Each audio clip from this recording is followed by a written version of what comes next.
T-minus 30 seconds.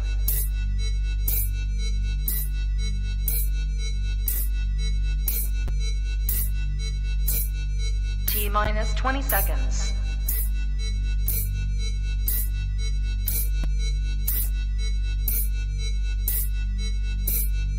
10, 9, 8, 7, 6, 5, 4, 3, 2, 1, 0.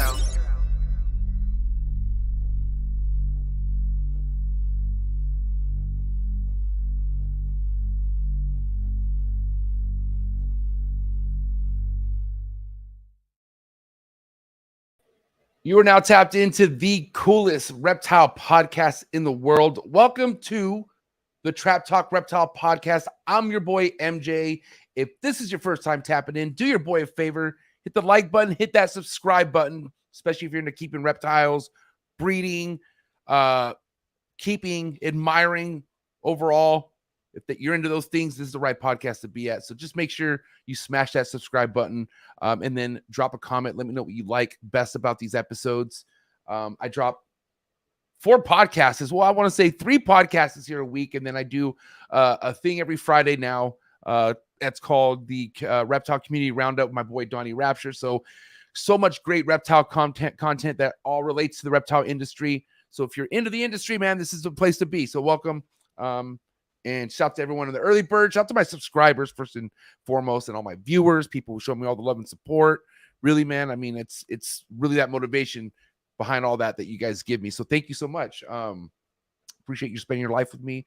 And let's do this, man. Let's have fun. It's going to be a great time. I do want to say this episode tonight is brought to you by Mark Bailey over at Mark Bailey Reptiles. Please head over to Mark Bailey Reptiles Morph Market, see what he has available. But man, this guy has huge respect in the ball python game and the rodent game, and definitely not one to be slept. His highlights from his episode just dropped as well, so make sure you head over to the video section of this podcast channel or this YouTube channel and check out the Mark Bailey Reptiles. Excuse me. Check out the Mark Bailey Reptiles highlight video that is now out. I am now chopping up my Thursday night episodes into anywhere from 30, 15-minute not reels, but clips, so you guys get the meat and the potatoes and not have to listen to all the other stuff. But either way, yeah, just give you guys a heads up. Now, if you're looking for exclusive content, because I have some stuff in the works, some stuff I'm going to be bringing over in addition to what's already happening over the Patreon page, go down to the very first link you see and join the Trap Talk Patreon family, especially if you want to support what I do. If you love what I do, if you love the game and you want to meet people and you want to grow and tap in with all the 140 plus trappers in the building, well, then do me a favor, go down to the link below, click the very first link you see, and come join the Trap Talk Patreon family. Once you join the Patreon family, you get a link to the Discord, and then that Discord will tap you in with over 150 people for you to chop it up with, different channels, all relating to the reptile industry and just overall hobby and just life. So much amazing stuff happening over at the Patreon family. So thank you so much to all my Patreon family for the love and support. You guys are awesome. We get together every Sunday after every Sunday episode as well, and it's just a really, really good time, man. I also do want to say that Trap Fest is going to be off the charts this year. Confirmed. Trap Fest is going to be off the charts this year. What is Trap Fest? Trap Fest is an event I throw once a year. This will be the 3rd annual Trap Fest for all my Patreon members. And then I invite all my fucking people know I'm tapped in. You know what I'm saying? Oh, I'm tapped in. So that means I bring celebrity guest breeders to the fucking Trap Fest event. And it's a great time. You never know who you're going to meet at Trap Fest. You never know what room you're going to be kicking it in and just be like, damn, this fool's legendary. So anyways, all that stuff for my Patreon members. I love you guys. Appreciate your love and support. Thank you for riding for me and just being there for me. And not even my Patreon members too, which I get so much love and support everywhere as far as the reptile industry goes. And thank you so much, especially the shows, right? Speaking of shows, who's ready for Arlington, NARBC? Man, it's going to be so much fun. I have so much stuff lined up for Arlington. So just make sure you're ready. Be on top of it. It's another reason why you should be hitting that notification bell on this channel, because you never know what I'm going to be coming up with. Coolest reptile podcast in the world, and that's a fact. Woo, man, what is good? Who's here? Who's ready to rock and roll? Who's ready for the homie Zach to kill it tonight? I know I'm excited. But goddamn, mad early birds. The homegirl Chantel in the building. Trap Talk Patreon member all day, every day. Team Zoom Dreams. That's my girl. Thanks for tapping in. Go catch her episode with Nicole. Chantel, you listen, I'm so pissed off that I'm not pissed off at Dingo, but the situation with Dingo had me push my freaking podcast right same time during Chantel's podcast, and I'm not happy about that, but I need to go catch that episode. You guys need to catch that episode on Nicole's podcast, Lady Tiss Exotics. Is it 2 Peas in 1 podcast? I need to tap in with her and get her plugs. But anyways, I hope you had a good show with that, Chantel. I'm going to check it out. Please go give her a follow. Pacific Rim Serpents. Thank you so much. Jordan, Heartland Reptiles, Trap Talk Patreon member all day, every day. Look at this guy right here, Joe DeStefano. Trap Talk Patreon member all day, every day. Says he wears a medium shirt. I think that's a lie. I think he's a large for sure. Central Jersey Exotics. What is up? Thanks for tapping in. Lily number 2, my favorite, second Lily on Earth. Wait, second favorite Lily? Yeah, second favorite Lily on Earth, which is my sister. Not really, but like as shows, I have to say she's my sister because A, Dan, her fucking savage husband, ain't around, and B, she always be getting hit on by the weird chicks at a bars looking to do some weird stuff. For reals, ask her about it. I don't want to give too many details, but Lily, I had your back, didn't I? Man, what a time. Trap Talk Patreon member all day, every day. Levi, FTL Reptiles, Trap Talk Patreon member all day, every day. Go fuck with my boy Levi. Sexin' and Flexin' podcast as well. Him and the homie Chris are killing it. Love it. Slithery Serpents in the building. What's up, player? My homie Angel. Don't fuck with my boy Angel Reptile Club. 310 in the building. You're going to be seeing this fool at shows. Be ready for it. He's for sure going to Tinley for what I know. I don't know about Arlington. Drop a comment, Angel. You going to Arlington? Let me know. But, dude, don't sleep on my boy Angel. He's really about that shit, and can't wait to grow with you, bro. West Key Exotics. What is up, West Key? Thanks for tapping in. By the way, Angel's a Trap Talk Patreon member all day, every day. He's been a long time Trap Talk Patreon member, a real one. Josh, what is up, player? Scale Fins and Feathers, Trap Talk Patreon member all day, every day. Good seeing you at the Zoom call yesterday. Elite Exotics, the homie John, Trap Talk Patreon member. Heath and Hatchery, the homie Brian, Trap Talk Patreon member, Trap Talk management team for sure. My boy Brian, heavily pusher on this one. Eric's More Factory. What's up, Eric? Thanks for tapping in, bro. JKJ Reptiles, Trap Talk Patreon member all day, every day. Big Mike, 1776 Exotics. Go follow him on Instagram. OG Patreon member all day, every day. Mas Rep TV by Mika. Did I say that right? I hope that's sick. I like that. Wise Guys, what is up? Forget about it. Thanks for tapping in. Longtime supporter. Wise Guy fucks with you. Thank you so much. 66 Serpents, what's good? Thanks for tapping in. 217 Pythons, what is up? Thanks for tapping in. Keys, big Keys in the building. The Prophets in the building. Ray in the building. What's up, Ray? Wait, that's not Alluring Serpents, Ray, is it? I'd be tripping sometimes. Let's see. Who else is here? Who else? Oh, what's up, Aaron? Aaron in the building. Thanks for tapping in. God damn, there's a lot of you motherfuckers. Chucky in the building. What's up, Chucky? Thanks for tapping in. Just Another Car Girl. Is that your whip? Because that's pretty sick if that's the case. I'm not even gonna lie. Sick flex. Get Morphed BP. All right, you get morphed. That's right, buddy. The Gold Godly Cheetah. Right on. Are you an actual cheetah? That'd be sick. That means you could type. Elegant Anatomy Reptiles. What is up? Thanks for tapping in. Damn, we got some Facebook people in the building. What is up? Thanks for tapping in. Let's see. Oh, that's the Ray right there. Alluring Serpents. And guess what? Oh, wait, hold on. Ray, listen, you already know I would end it in style with you, but there is one other person I fucks with heavy, just as heavy as I fucks with you, is my boy Brock. Morphinary Arts. This fool will be coming to the new Breed on the Block series very shortly. My man Brock is not to be slept on. Family Guy. Trap Talk Patreon member, a real one. Brock will be talking soon. Go give my boy a follow and let's go. Who's ready for this episode? Because I got to say, I had the pleasure, and it was a pleasure. Wasn't a pleasure what was happening to me online during Pomona of the most recent Reptile Super Show. Because I'm not going to lie, when it came to looking at my phone, I was like, wow.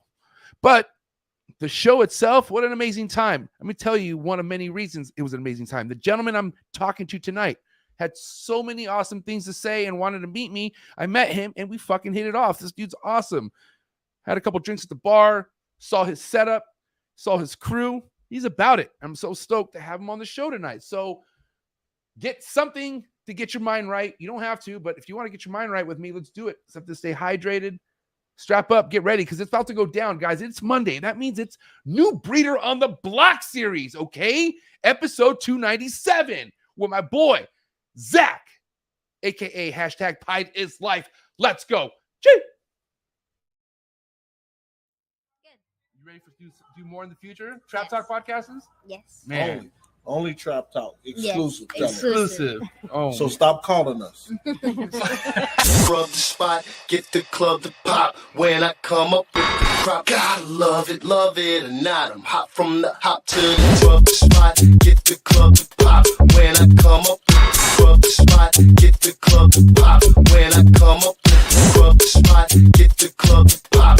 When I come up with the rub the spot, get the club to pop. When I come up with everybody, we do it. Everybody, we do it.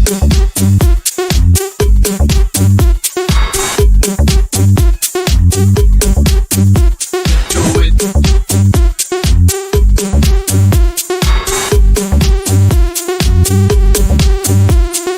it.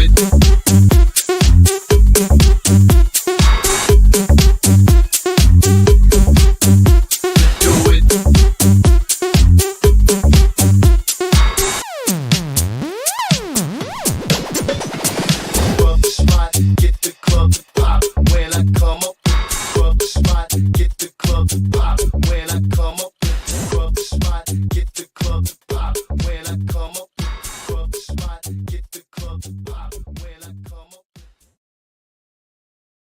and we're live with my boy, Zach. Because Pied is Life to Zach. What's up, Zach? What's up, man? What's going on? Dude, love the background. I appreciate it, man. I appreciate it. A lot of time, a lot of work. The franchise behind you. I love it. I'm trying. That's the goal, right? Damn, my boy Zach in the building. Listen, guys, please go give my boy follow first and foremost on Instagram.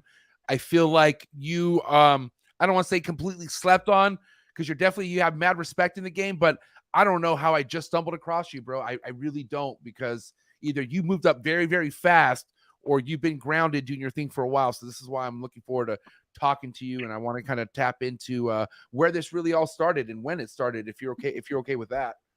Yeah, for sure. Me and my brother actually got me into this. This was his big idea. You know, he came and he was like, "Hey, let's breed snakes." I was like, "Absolutely not." Bad idea, right? I mean, a lot of people know my brother's story. You know, it's been like 10 years. He just got out of prison, and that was his wild idea. He's like, "Let's breed snakes," and I literally was like, "Absolutely not." So we threw in together, and he did all the work. He did everything, and I just invested the money with him.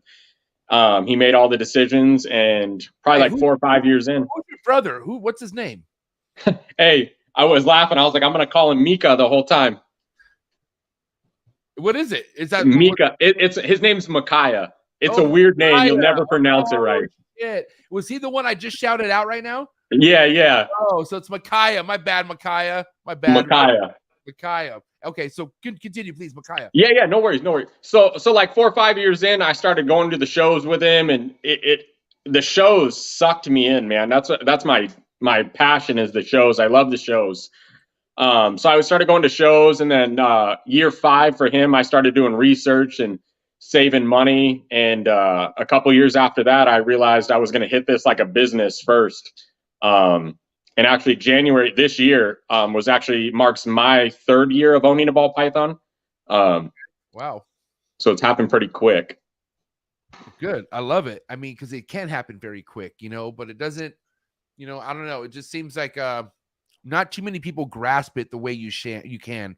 No, I'm not the way you can, excuse me, the way you should. And what I mean by that, like some people, like I always love using Miguel from Always Evolving Pythons as a good example, because like he hit the ground running as fast as he did, but fulfilled everything that he had, like meaning he never fell off. And it's so easy to start off on a certain bit of momentum, and then years go by and either the money runs out, or just there's just something that's not able to keep it going for you. But there's just so many different things you have to do. You have to go to shows, you have to network, and that's why, like, if you're able to nab all the important pieces off the table and combine them, then you could really get things going really, really quick. And it's kind of seems like what you got going on right now.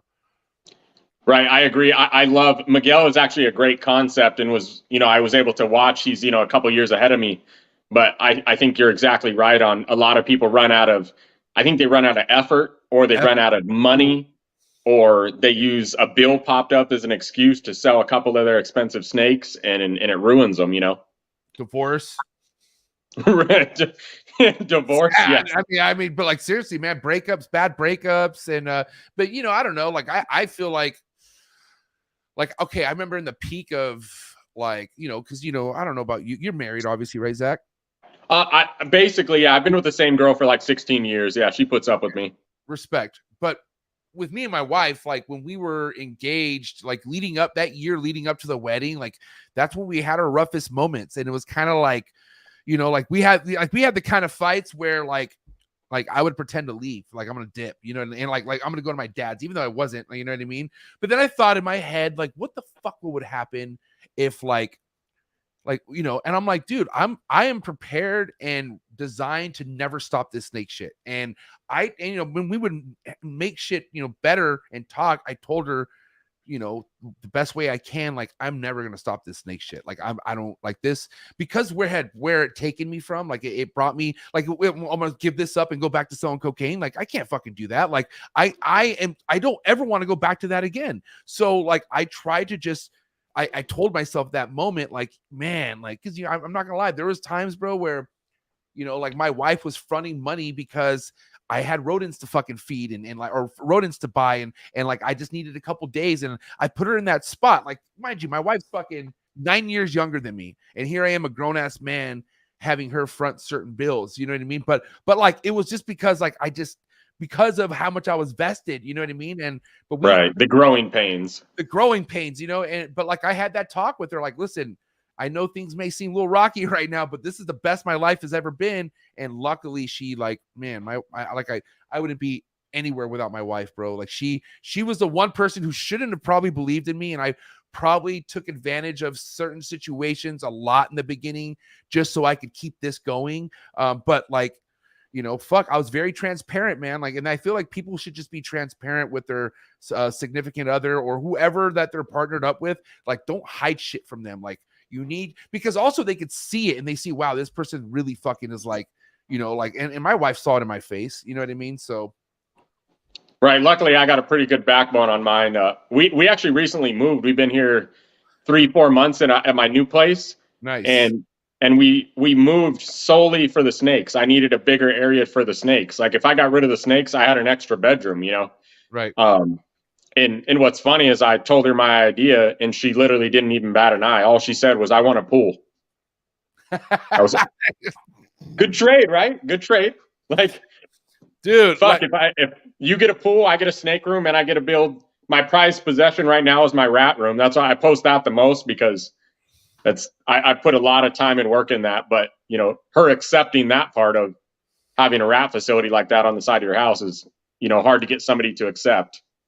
I mean, dude, I pushed the envelope so crazy with my wife that we just bought our first house, but mind you, it's the house that we could like we're maxed out. Like it was everything we needed. But at the end of the day, like, why do we need a house with all this space? Because my fucking animals. If it wasn't for the animals, my wife was like, I'd be happy in a nice condo somewhere. Like, right. You can get a nice little condo, 2-bedroom, call it good. Just to start it off. And like, for the first year looking at houses and seeing how we couldn't afford a lot of shit. Like, she was like, dude, can we think about it? I'm like, she was like, what if you rent a building? I was like, no, fuck no. I was like, I have to roll out of bed and see my snakes. Like I can't be like, I need to drive 20 minutes or whatever the fuck. I personally cannot live like that. I would never get rest. There's no way. I need to come down here. This is where I spend my mornings. This is where I spend the 2 minutes I have before work. Yeah. This is where I spend the hour before bed. And then when everybody else goes to bed, I sneak back down here and get to work. Or what about like nights you can't sleep, period? Like I fucking just go to the room and I'll just be like, I'll tire myself out until like, I'm just like, okay, I literally see myself getting drowsy, like just kind of nodding off, just being in here. That's like, I've done that so many times. So like, and then also me being in the beginning, how many user errors I had, like not on purpose, but I had snakes always escaping and it was like, and like, luckily I'm in my room so much to where, I'm not gonna lie, man, there's probably, okay, I have one, maybe two, maybe three, no, two 2 MIAs, like ones that I never got back. Like I don't know where they went. But the rest of the 3 that got out, I found it upstairs or up in the thing that they died, unfortunately. But I mean, this is why I said, fuck, these Boegas. I used to have a bunch of Boegas and shit, man. And they were skinny little fast bastards, bro. They would get into any cracks. And yeah, that's why I just had a hard time with some species. I'm not gonna lie. Man, luckily in 3 years, I had one get out. And I was pissed. It was a ball python. I paid like $3,000 for it. 2 days later, got out. It was gone for probably like 2 weeks. And I mean, I tore my house apart. I was trying to break stuff and get into stuff. And she's like, stop. And I told her, I don't care. You're just going to deal with it. I'm going to find this thing. Right. I never found it. 2 weeks later on feeding day, it just comes cruising back in the room like nothing happened. This is why I love all pythons, bro. Like back when I was going through my fucking my continuous of mistakes and snakes getting out, like I would be so happy if it was a ball python because I always found a ball python. And it's funny, you want to know something crazy? Like before, so while I was still DJing, I started, I was kind of like over my lifestyle, but then I needed like a break, so I got a ball python, and that was like, oh man, it just kind of brought me to being a kid again, right? And I felt happier. And then next I have 4 ball pythons, and then one time, after a night of just fucking raging or whatever the fuck I was doing, like I had people over my house. I'm like, look at this snake. And you know what I mean? And then of course, bro, I don't close any of the lids. Like I'm talking and I had these things lined up in my closet on the floor. Right. And so like, I end up like, I think if I remember correctly, like I was bad, bro. Like we were at my house and that was like the kind of beginning of the weekend venture. And then like, I left Friday night, went to go DJ, came back like Monday morning, and then I was like, why are the lids open? And I'm like, oh my God. And then all 4 snakes were out, and then I found 3 very quickly, and then there was 1 missing for 9 months, bro.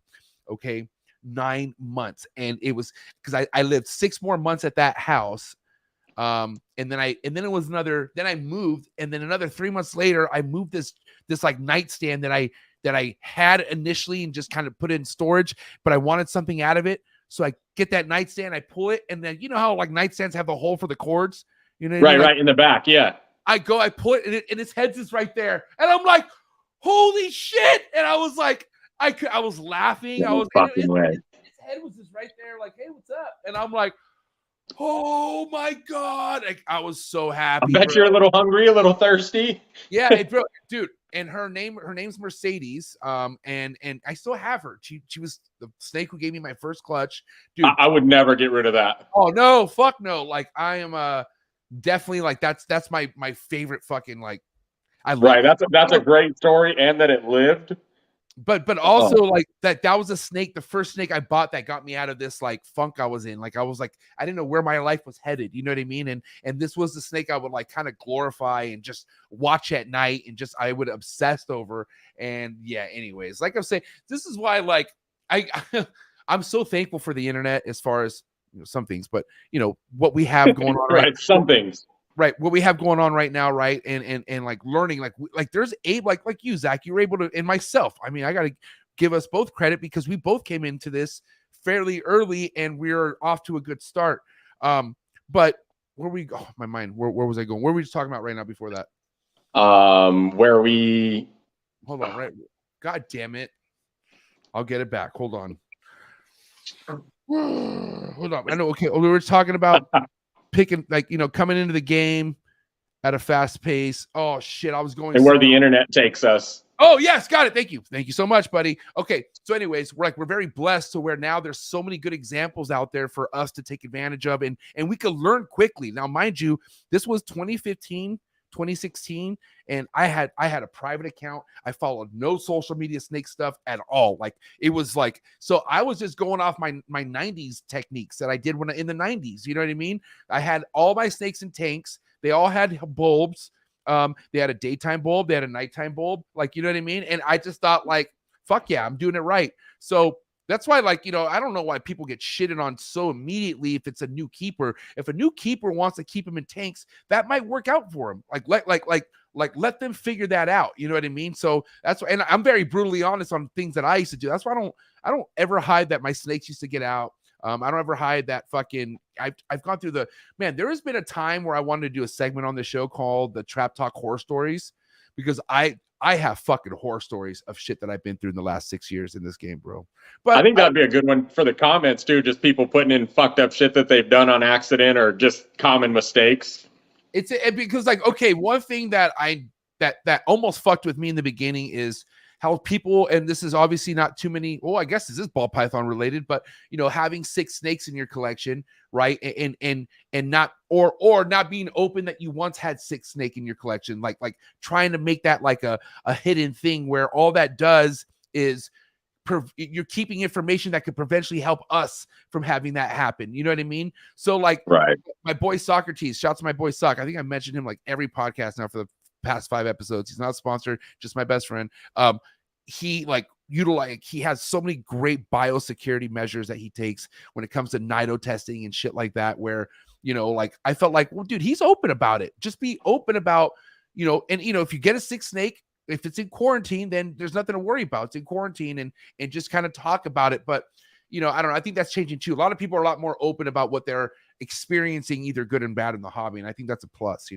Right. I think a big thing that's weird to me too is like a lot of people, like you were saying, they're so scared to admit when they had a problem, even if it's in their quarantine. Like, and it's like, even if you don't want to admit you had it in your main collection, share the information to help. Like I've had mites in my quarantine a couple different times. That's why the fuck I quarantine. Like I don't. Yeah. What are you gonna do? Yeah. But like even quarantine, right? Like I never gave 2 shits about quarantine when I just kept ball pythons. Like I don't, and but mind you too, like well, definitely not the beginning. I was a Craigslist whore in the beginning. Like I fucking would just because that's how I got my first. That's where the good deals are, dude. Hello, like I had no really like. Definitely didn't have no $500,000 ball python money back then. Like, it was a lot for me to drop $100 on that first snake that I bought. But I remember buying it from this guy who like I could tell like he was in a bad position in life and just needed money. And he was trying to tell me, like, he sat there talking to me about what, like, you know what this snake does, or like, you know what it is, and it's going to be a good snake. Like, I shouldn't be giving it away for $100. I'm like, yeah, shut up. Like, whatever, And I got to say, I guess that was a good snake. In 2015, she is a pastel orange ghost Mojave. And I guess 2015, I mean, keep in mind, this is before the double recessive fucking junk, or not right. junk, but the jump on double recessive, triple recessives was so heavy. That shit was like fire. I didn't even know I had it, though. I was just like, shit. Right, a single recessive for $100. Yeah, you're winning. Bro, yeah, especially back then. And so it was an awesome time. Yeah, DJs cannot remember shit. That is a fact. I'm just so you know. But so I don't know. It's just yeah, I don't know. It's you got to take advantage where you can, but definitely like you got to clean the act up. Like after a while, if you want to be associated with people who are doing it right, like Zach, at the end of the day, I'm sure anyone that kicks it behind your table doesn't have animals neglected or like doesn't have a piece of shit collection. Like what I mean by piece of shit, like it's neglected and not taking advantage or taken care of, right? Like I feel like all of us, like in a sense, would tell each other like, hey man, what's up with your, like, what do you need help, or like you can't continue on like this, like it's not fun. Like it's, look at the animal. Why would you want to have, like, you can't show it off? And that's what I don't understand too. I feel like a lot of people in this game feel like either they're not up to par with a lot of other people as far as care goes and stuff, and you never see their animals. All they have is a big mouth, and they tend to talk, but they don't ever show the animals or like show what your projects are like, and so that's why also too, Zach, like I love when I went by your table. And we could get into this conversation now. By the way, hold up. We have over 100 people tapped in. That's what I'm talking about. The likes, I'm not going to lie. Dude, 46 likes? No way, guys. Is Zach getting canceled right now? What is happening? Like this guy, what did you do, guy? Did you do something? I don't know, man. I have no clue. There's no way there's 100 people tapped in and only 40 something likes. That there has to be an error. Use an error, guys. It's okay. Guys, please get the likes up for my man Zach. He's a good one. This is I only have good guys on this show, so get the likes up for my boy Zach. So anyways, let's continue what we're talking about. What were we talking about? I don't even fucking know. You came to my table. Yes, your table. That's right. The Pied Market. Okay, definitely the Pied Market. what is it about the pied market in you? Like what made you even want to go with the name Pied is Life? I mean, I get it. Pied was my very first snake other than Banana that just ripped me from wanting to just go in on this. But what was it for you? I'm curious. So I mean, that's what drew me in originally, because Pied is like, it's just the coolest looking snake to me. And it draws every newcomer in. I love new people. I love teaching. I love training people. I love helping. So that's where most of the new people come from. The Pied is Life, literally, it was a joke. I love Facebook. That's where I spent most of my time. I've only had an Instagram for a couple months. And it was a joke one time, and it just exploded and took off. And that's what I ran with. I mean, I don't even know if it's my name or what, but it took off. And so I've used it on every platform and just taken it from there. But I also, there's that controversy thing, you know, like, do people do this because they love the animals? Do they do this for the animals? Do they do this for a business? And I mean, I run businesses for a living, so I treat this like a business. My animals are well taken care of. I share pictures all the time. I slang cocoa. People come to my house all the time, and I let them in and check it out, you know, on any day of the week. So they're well taken care of. But I think to always have a good amount of pieds on your table is for guaranteed sales, you know. And I love their look. Sometimes it's annoying though. You put too many genes in there, and you lose what's in there, and I'm going to lose money on them. I'm going to. They're just so cool looking, and they sell so fast. I mean, here's the thing, like, a pied will always sell, right? And you're right by that, but you got to be careful, like you said. Like, you can't just be dumping a bunch of shit into a pied, because it has a lot to do with how that pied will look first and foremost. If you could put genes into a pied that is easy to identify, then that's money. Like, I feel that's the route you need to take. Like, one of my favorite combos, like codom combos in a pied, would definitely be Orange Dream and Yellow Belly. Like those two together, what an amazing gene together, right? But what would be another gene for you? Like that would be it for me. What would it be for you when it came to pieds? Like, what are some codoms and even recessives that you are trying to stick with and run with the pied mark, with your pied projects?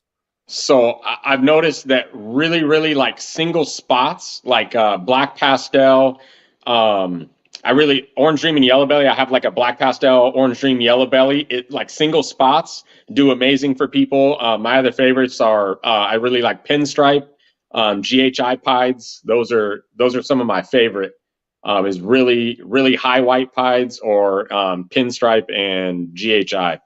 Let me stop you at the high white pied. Okay. It's crazy because the pied marking is what kind of makes like high white pied just like wow, you know what I mean? Like something about a high white pied, right? But then I noticed something about a pied that doesn't look like a pied, but then if you look, it's a pied. I love those, like the low expression pieds, I guess they're called, right? Like, but they're actual pieds, and I just think those are kind of one of those snakes that could, like, if it, I don't know, I feel like those things will keep the pied combinations low if you go. I don't know. It's just, you got to find out what you like. I'm a low pied guy, man. I really am. You know, mids are cool too. Nothing wrong with highs, but personally, like when I go to my holdbacks and when I go to my picking out my shit, I'm looking for like any, like is at minimum mid. You know what I mean? Right. I seen that Inchy pied you produced. That thing's pretty amazing. Which one? The GHI, the ODYB GHI Inchy pied? Yeah, that's a good looking one.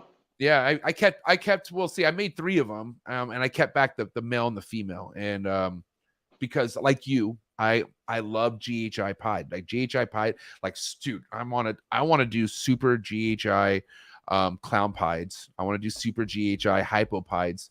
I do finally have pied and hypo. I have hypo pied and clown pied GHI stuff in the works right now as far as what I'm making, but GHI, man, that right there has always been like I, even when I was trying to dial back and like I don't want to do so many ball python stuff, I was like, GHI is my platform, and with GHI hypo, like them together, you know what I mean? It's and then the super form, right? Like and I do want to talk to you about something with super form after the pied market conversation, so remind me. But I do want to ask you as far as how you think about the dip in pied stuff, you know, because it happens with all like clown stuff, even DG stuff. You know, now DG clown stuff is going down a few $1,000 now. So how are you preparing your projects for any kind of dip in the pied market? I mean, the dip's coming with everything. I have already accepted that I've done a lot of shows. That's where, you know, watching my brother, and I remember the most exciting thing that you always had to have on your table was bells, and they were always in that $300 to $600 range, you know. And I think pieds are already down there, you know, they're in that $300 range. I think pieds will become the new bells, and I accepted that when I got in and went so heavy into pieds. I'm hoping to hit good combos for myself or other breeders. But I mean, for the pet enthusiasts and the people that want them as pets, I have already accepted that was a market that was dropping. Yeah, you know, but I feel like that's the case for anything, like I was saying, you know, but I don't feel like it should be anything for anyone to have to be concerned about as far as, oh, should I pivot? Should I switch up? No, like just stay down, No. You know, because, you know, as quick as it goes down, it could go up too. We always talk about how the ball python market changes all around, but even individually as morphs, they go up, they spike up. I'm assuming they go down, they spike up, you know. All it takes is a heavy hitter to drop a YouTube video and it's fucking on, you know, and that's it. We were just joking about that in Arizona in one of our groups. We were talking about everybody's like, well, I guess we can't afford Mandarin anymore because Justin released that video. But here's the thing, that Mandarin's already taxed, bro. Like Mandarins are like, before the video, Mandarin. I mean, wait, hold on, time out. When did Justin drop that video? Maybe like a week ago. Yeah. See, hold on, because my boy TJ, also one of the sponsors of this podcast, please go give him a follow. I call him the Mandarin King because that's the guy I really tapped in with when I first stumbled across Mandarin at Troy Schroeder of Best Dressed Balls Reptile at his show, at the table at the show. He had some super Mandarin stuff that I saw from the fucking other side of the room, and I was like, what is that? And it was displayed, and crazy. It was like, what, dude, this thing was nuts. Like, it looked really impressive, you know what I mean? And that I kind of talked, like, just messing around, asking with him, like, what would this sell for? And I remember back then, what did he say? Like seven or 8,000. This was like a couple years ago or something like that, maybe more. But yeah, now, bro, good luck. Yeah, right. But I mean, even Justin putting that video out, like Mandarin already had you know, a high market, but Justin putting that video out, I mean, adds $500 to $1,000 to everything. Like, good luck. And now it's right. But hey, so it's like what you do is diverse your collection and hope that somebody drops a video, and then hope you have an arsenal of it, you know. But you know, but at the end of the day, if you're working with what you love, who gives a shit? I mean, like you could sell, like, regardless what your snake is, like, quote unquote, being sold for on the market. If it's a good quality snake, it's healthy, it's gonna sell. And if you have a good build up and good momentum as far as your production goes, dude, it's like, I'm not like, bro, I don't want to say like, oh, I'll just live off $300 snake sales, but at the end of the day, I could, if I really could. If I sold everything I produced for $300, okay, and you times that by over, I don't know how I sell over. I mean, I produced what, 130 snakes this year, I think. That's fucking You'll great. Be all right. Right, you'll be all right. That's stupid. But like, I always told myself that. And what's crazy is, like, as I'm inquiring these next level projects, it's giving me even more cushion just to relax. Like, I'm chilling. Like, I am good. But I feel like people need to do that for themselves. I mean, like, especially when you come into this at an early stage, or if you're, you know, into this game about 10, 15 years less than someone else you look up to, well then, dude, you got to give yourself some cushion, and you got to work with what you love, Zach. Correct. That's why I love the pieds. It satisfies me. It makes me happy. I try to work it into everything, you know? Okay. So let's kind of talk about how you worked your projects. And what I mean by that, obviously pied was something you wanted to go with from the get-go, right? Now, yeah. Now what about people like Justin, people like Mark Bailey, just other people who are going in the direction of triple recessives and double recessives? At what point did that crossroads in your head and you're like, fuck, I need to add another recessive? Or did you already have that game plan with going with double recessives right off the bat? Right out the gate, I just what I came across early was, I mean, I had the same mentality as everybody else. Like, I wanted to buy breeders, right? I wanted to hurry. So I came across some breeder het pied females, some breeder pied females, and then I had bought a bunch of babies. So here I am on my year 3, and this is where I'm starting to finally hit everything that I had got as babies and grew up. And that's where I ended up with a triple visual this year, a desert ghost clown, a couple clown pieds. So I invested early in the double recessives because my brother had been doing it so long. So, I mean, everything I have is actually a prodigy of my brother. You know, he talked me into, hey, do this, don't do that, get into this. Here, he got to watch the market shift. And like you said, if you don't have a bankroll to keep up, I was just starting. So he just steered me in the direction that he would have went if he had a new, fresh bankroll. Right. And it worked out. I got into everything. I got into monsoon, sunset, desert ghost, and then doubled everything. So wow. It worked out well. How much money, excuse me, how much money did you invest your first year? My first year was probably 130, 140. Yeesh. And, yeah.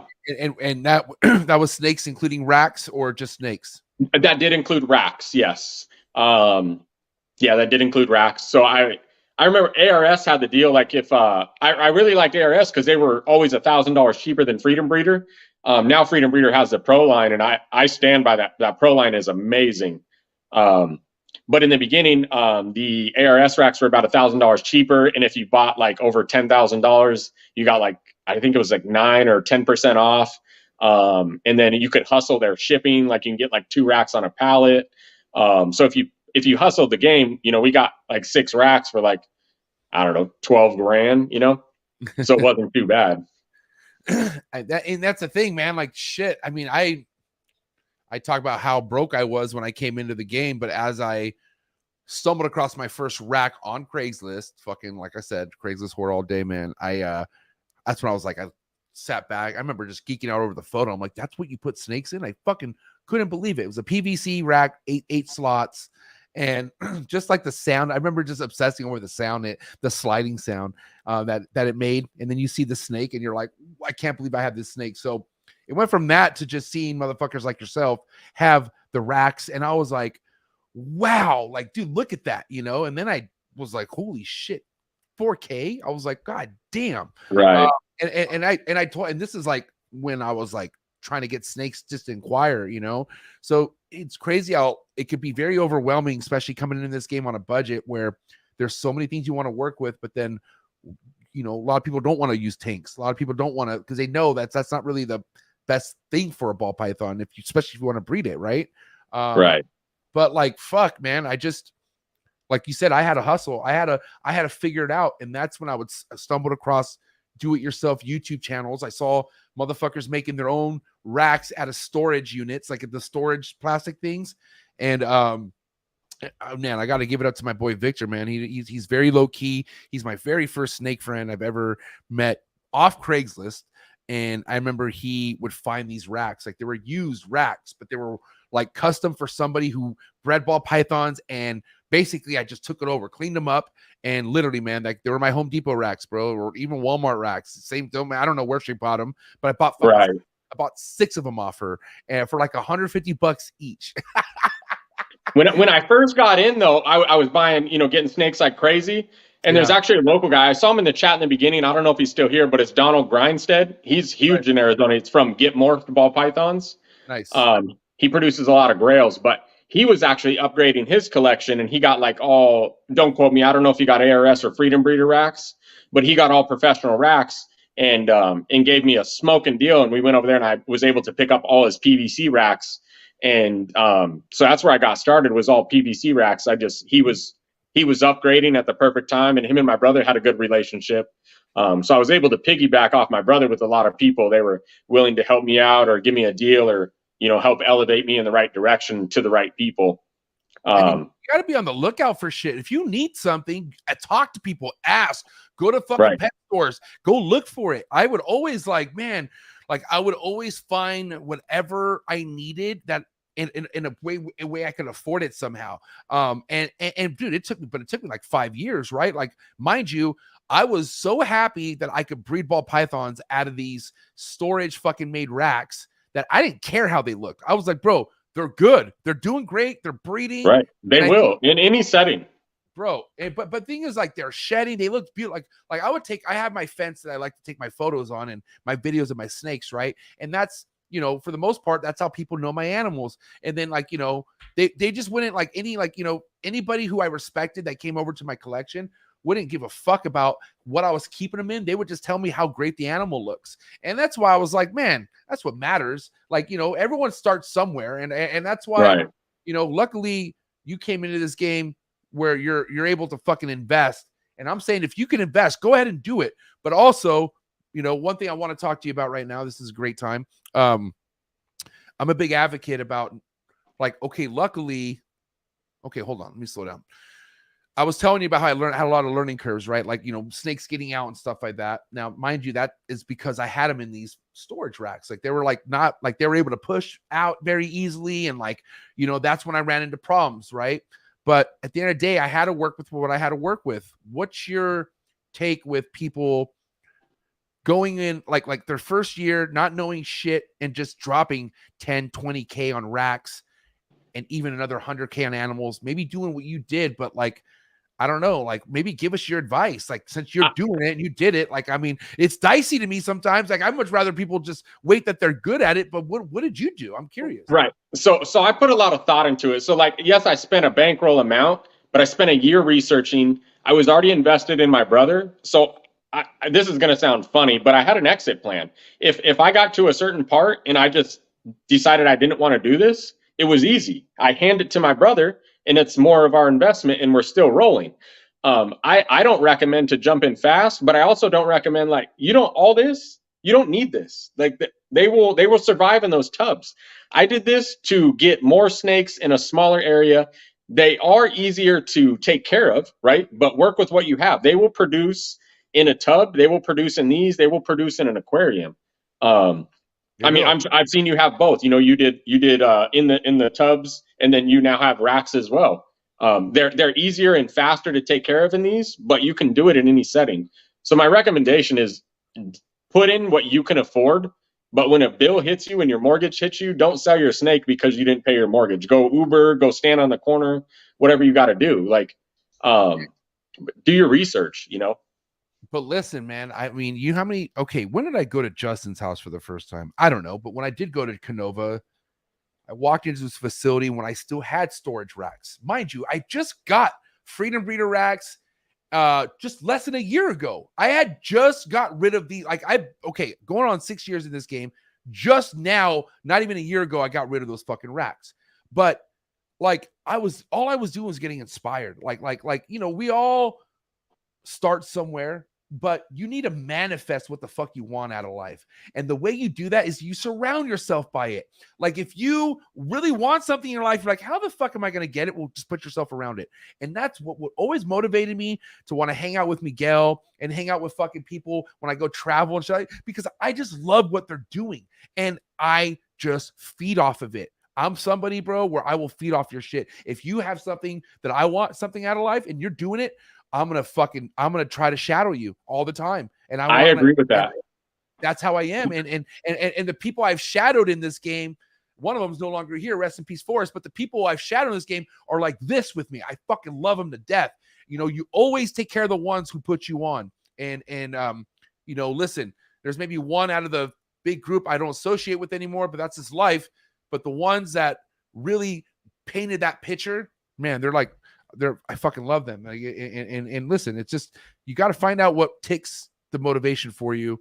And I would have never known I had any of this 5 years ago. There's no way I would have known. Like, so I'm just saying, people, don't hate, motivate. That's it.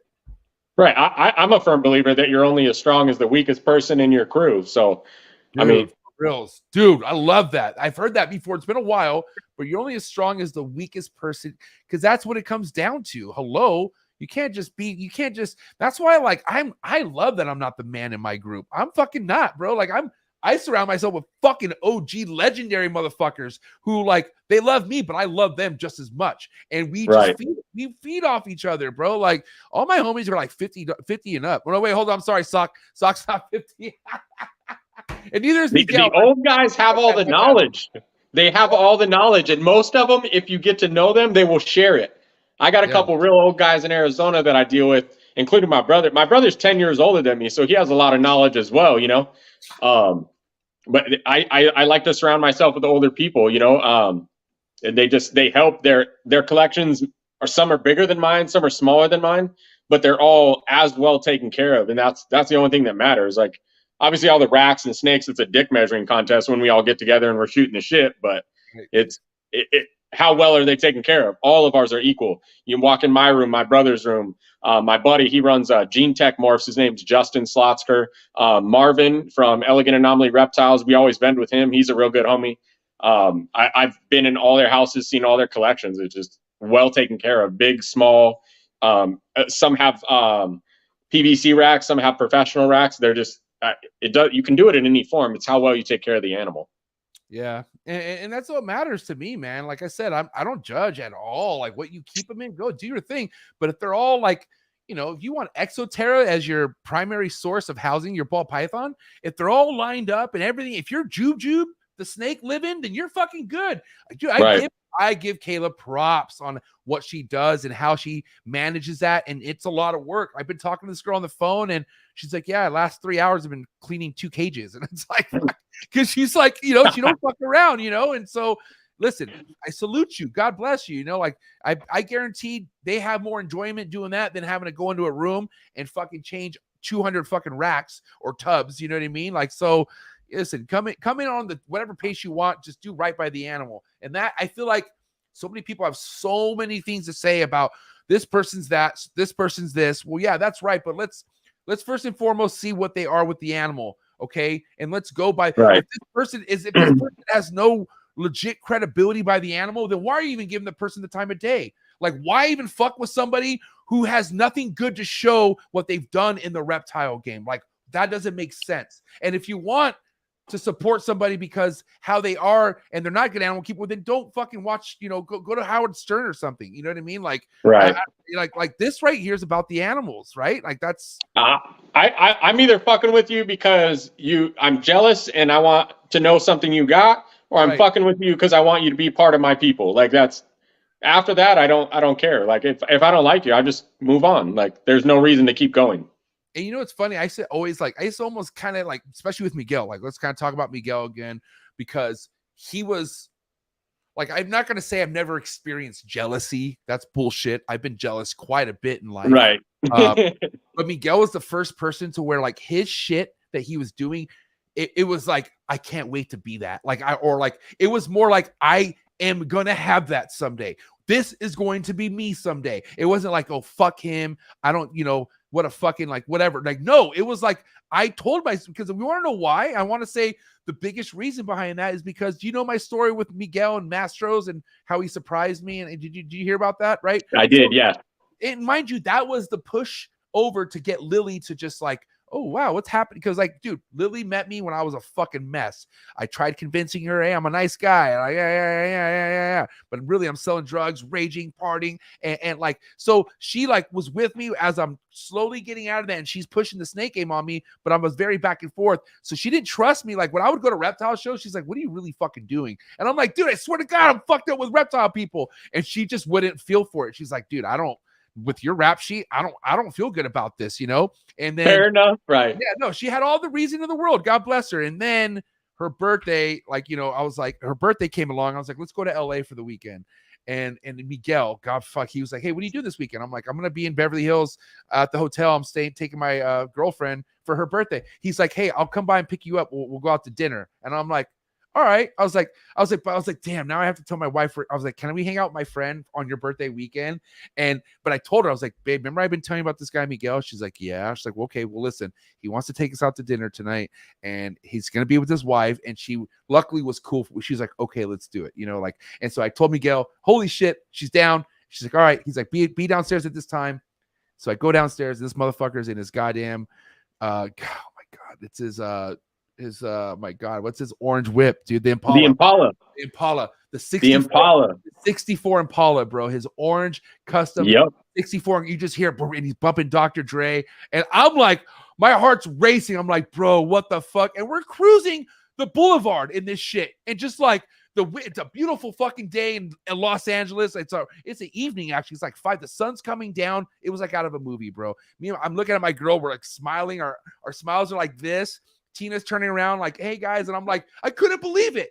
So right, this is normal for them. You guys are riding around with a god of ball pythons right now. He wasn't even a god then like this. He was like just being him, and people were hating on him. Like, people got mad because he started flaunting his cars and like his lifestyle. And they're like, oh, who's this wannabe? He's going to be. But like, that's luckily for me. I always showed Miguel love from an authentic side. And that's what drew Miguel to me. But like I said, that night at Mastro's, which was a legendary night. Okay. Like, we went into like 2-3 a.m. just with stories that we'll take with us for forever. But bro, that was the moment. Like, that right there was like, I'm going to go somewhere in this snake game. Because look how these people treat each other. Look what they're like. This guy just fucking spent $1,500 at Mastro's for me and my wife and his wife, like nothing. Mind you, I thought I was going to have to split the bill, and I was scared. I was like, I can't afford this. But he pulled out that wad, bro, and just, but like, people need to go seek those experiences, man. Like, go out there, find someone who wants to put you on. Because Zach, correct me if I'm wrong, because I'm in this stage right now. I love it. You know, it is a lot of Patreon members, but when someone wants to come to me and ask me for advice, or they just want in, I fucking love that. I'll give you so much of my energy, because it just reminds me how that was me. You know what I mean? Like, right. And I remember who put me on. Like, I remember how good it felt to be taken care of, to where all I want to do is repay that to people back. You know what I mean? And I still, to this day, I remember every person that took me serious, and I remember every person that kicked me as a joke. And I'll never forget any of them, and I'll never call them out, or I'll never say nothing, but I will remember every time. And you know, it's funny you say that, bro. Like, I do. You know, so man. There's definitely individuals out there that came into this around the same time I did. And I would just catch them slipping. I would catch them being a hater. And I'd be like, okay, you know what I mean? And so now, behind your back. No, yeah, but like, you know, like, here, I'm going to give you an example, right? And this is just to show you how petty MJ could be. But Harrison Wang, my boy Harrison Wang, you know who Harrison Wang is? Harry Wang? I know who that is, yeah. So Harry Wang came over to the trap for the very first time, and he's like, MJ, I'm here. And I'm like, dude, he's here. And like, hugging each other. And I'm not going to tell the person he's on speakerphone with, but this person does have a podcast, doesn't do very well. But, you know, he's on the speakerphone with us. He's like, hey, Harry, where you at? He's like, hey, dog, I just showed up to MJ. Oh, you're at the trap?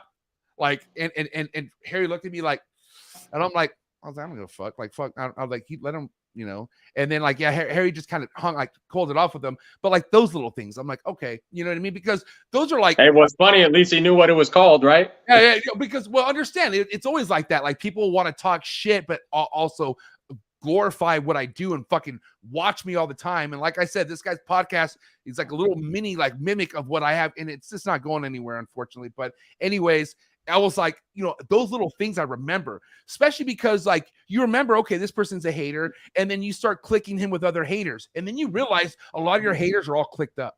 And that's when, you know, you just don't forget about things like that. And that's when you just move smarter, you move wisely. And, you know, like I said, I'm like you, I don't forget. I don't publicize it. I don't, especially now, bro. Now I'm never going to dry you out. I'm good. Listen, go ahead. Now you have to watch me now. Now you have to watch me. Like, yeah, there's no drying out from MJ anymore. Like, I will dry out a whole group of people, but not individually no more. Like, you know what I mean? Like, I am after the weekly water changers for sure. I'm coming for you motherfuckers. That's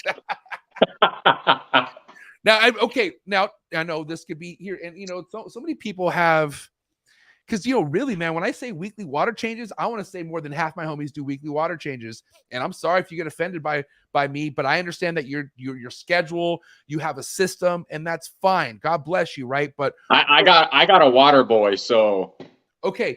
But like, for real, it's like, where do you stand with the water changes and stuff like that? I mean, like, really, like, and you know, the standard is once a week. Yeah, the standard is once a week. I think they can go past that. For me, I do once a week. If somebody asks, I think that when I give the advice, I give them that they shouldn't go much past a week. If somebody asks me for advice, that's what I give them. I do once a week. I have my nephew. My nephew's 18. He's actually heavily invested with me, and he does all the watering. So now let me ask you this: have you ever had a snake ever show an illness of, or like, okay? Because here's the thing: like, I'll tell you one experience that made me get upset that I was doing weekly water changes, and this is an assumption, mind you. I'm not a vet, and I didn't take it to a vet, but my first breeder male, it was a GHI Mojave, one of my very first favorite snakes I ever acquired, right? And I just loved this snake. And, obviously, nice looking GHI Mojaves, they have their dark, like, they're just like, wow, like this is a beautiful snake. That right? should be, hey, real quick on that. Could you imagine to be the first motherfucker that cut that egg open and saw the first GHI Mojave? Like, I'm thinking right there, I won the fucking lottery. And this is I don't know what it is. I hit a recessive of a lifetime.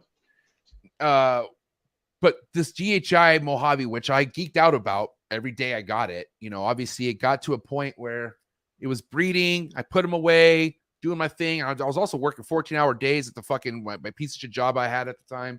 And I was just moving a lot. And like I said, weekly water changes was my go-to. And then I noticed that he had shit in his water bowl and very minimal water, but there was shit, like there was urates and just nasty green, like it just didn't look right.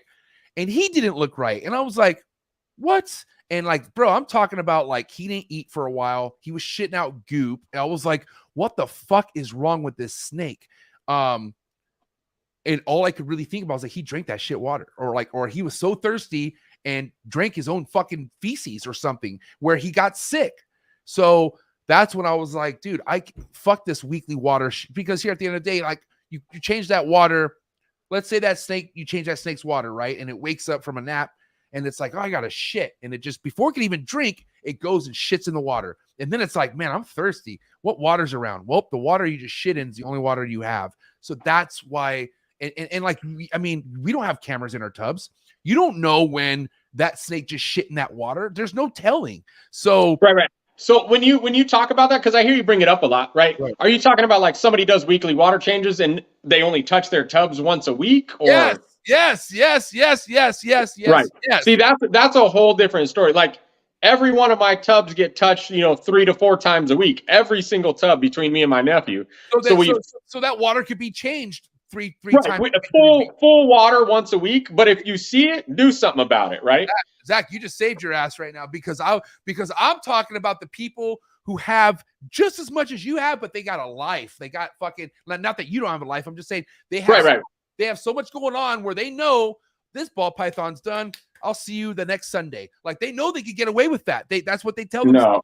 No, you can't. I see what you're saying. No, you can't. Like I do a full water change, like all water bowls emptied, cleaned, flipped, done. But yeah, every single tub gets hit 3 to 4 times a week for different reasons, right? I'm, like you can see, do you see all the orange tags? So those orange tags, I see those twice a day. But yeah, we have a rule here. You open a tub, no matter what you're doing. I don't care if you're already late for work. That tub gets fixed, or you get the shit beat out of you in my house. Like, yes. No. But no, I see what you're saying. No, but hold on too, though. Like, let's really be honest. Keepers like ourselves, keepers that just come into this, they're geeking out right now. Like they're fucking in this stage of just like, I want to see that snake. And you should never lose that. Like always keep that. I'm mainly telling the motherfuckers who've been in this game for years, bro, the 20 year plus keepers who just have thousands of these fucking snakes. Okay. And those kind of collections, those snakes aren't being maintenance to like once a week minimum, because how much shit is there. And there's a lot of those, bro. That's what I'm saying. So mainly when I say shit, the maintenance keeper, people use that bullshit excuse. Oh, it's a year old, but it's 200 grams because I maintenance feed it. Like that maintenance feed is not a fucking word. Like you feed, you should feed everything with the same week or same day. If you feed every 7 days, cool. If you feed every 10 days, cool. Whatever it is, but don't skip feed on other shit because you can't afford the rodents or you want to be cheap. Like, I mean, whoever invented maintenance feeding should shoot themselves in the face. Wow, that wasn't me. That was Zach. But listen, why I admire. That's a joke, but you know what I'm saying. Like, do something about it. Fuck, man. That's scary. You get dicey on. You go, oh shit. You know what I mean? Like, right? No, I feel you. Yeah, right. Obviously, I'm kidding. Zach did not mean any of that. Yeah, super kidding. But like, smack yourself in the face for sure. Yeah, for sure. Go practice falling down some stairs. We'll meet you right there. Right. Hey, but listen, that's why I admire what's behind me, because what kind of backed up my water change thing on like as frequent as you can is like, these emeralds, if they go anything past 3 days, they're not going to touch that fucking water. They won't. And I challenge anyone out there with, and actually I don't challenge, you shouldn't keep 3-day-old water with your emeralds, because it's literally the second you change that water, and especially if those lights go out, they're chugging water, bro. Like these snakes, and I'm sure ball pythons too, but like I said, can't see them in the tubs, you know what I mean? But these snakes, bro, it's whenever I maintenance, especially if I were to maintenance right now and I cut the lights off, you walk back in this room, 10 minutes later, they're all chugging water. They just love fresh water, and they know when it's around. So you got to put respect on that, Right. No, I totally agree. It's if you see it, do something about it. But yeah, full flips. I'm gonna be honest. I'm not gonna tell you I do something I don't. But yeah, we have a rule in the house that like spot cleaning and waters have to be flipped. And we actually run the rule if there's shit or piss in a water bowl. I mean, I can turn my camera. We keep it's on the top of this one. We keep a full stack of every size water cup or deli cup, and then I have the Freedom Breeder tubs as well. So any shit or piss has to get a water swap. And I even have a hose connect down here as well, so it makes life easy. Good old Arizona, huh, Zach? Hey, man, Arizona's where it's at. Whoa. Dude, you fucking Arizonians are so prideful. You guys are like, Arizona's the best. And the reason why I say that is my boy Alex, Panda Fonda, it's my boy. He like loves Arizona. But like, dude, it's like herper mecca. It's mecca for herping. It is the best for herping, I will say, but drastic weather, buddy. Like you deal with the high hots and the low cold. And how did you adapt with the animals with that? Like what are you running system wise to make sure temperatures are where they're at? You running any issues? Let's kind of talk about that. So in my new house, I'm learning it. It's a tri-level. So a little over half of this room is underground. Okay. So it's actually held temp amazing in this new room. In my old one, the only issues I've ever ran into is you definitely need to use more water in wetting the snakes when they're going into shed, because it does dry out faster. But other than that, I haven't ran into any other issues at all, like zero. See what happened. Look, Jesus Christ, everyone out there, everyone, Arizona. See, you guys are just like small. But Arizona, stand up. And we have no natural disasters. Our houses here cost half of what yours do. I mean that you ain't wrong there. But it's just a lot of beauty in Arizona. Like a lot of people think desert, but no, hold on. There's forests, there's like greenery, there's a lot of amazing stuff in Arizona. And people who don't ever like, especially people from California who never been to Arizona, you just think desert. You think Nevada or some shit. You know what I mean? Right. I mean, within an hour, I can get to the snow in the pine trees. I can go to the worst desert. I can go to the lake. A few more hours, I can get to you. We get to California in 5 hours. I can go to the beach in 5 hours. I'm great. Speaking of coming to me, what's good with Anaheim Super Show? Do you have plans on vending? What's your deal with that? We will be at Anaheim for sure. I love the California shows. They've always been good to us, so I'll definitely be there.